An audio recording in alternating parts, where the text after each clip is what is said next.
Shut up and sit down. The Funny Incident Essay. Essay on the funny incident for students and children in English. One Sunday morning, I received an invitation from Sam, an old friend of mine. After a prolonged stay in the UK, I had just returned to my native place, and both of us were eager to meet. We decided to catch up over lunch. My sister was nice enough to wake me up with a cup of steaming tea, and quickly I started getting ready. I overruled her loving insistence of a heavy breakfast and even refused the snacks she tried to push into my hands. I hurried to the bus stop and hopped on to the first bus that came by. Eagerly, I asked the conductor for a ticket to Bower Lane. He looked at me as if I had landed from Mars. With a deep frown and tense tone, he said, "This bus is going in the opposite direction. Get down at the next stoppage and take the bus from the across the road."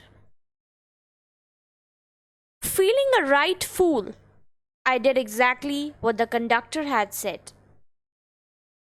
Finally, when I reached 15 Barber Lane, I found the door locked.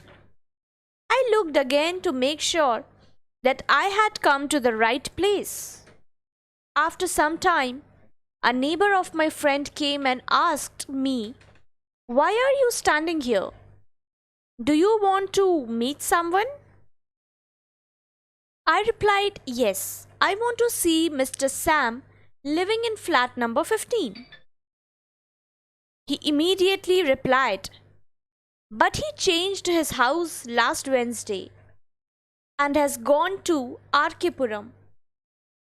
Frustrated, I came back to the bus stop. I was feeling hungry.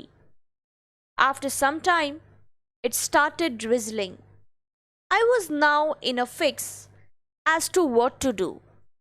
My confusion was compounded by the torrential rains.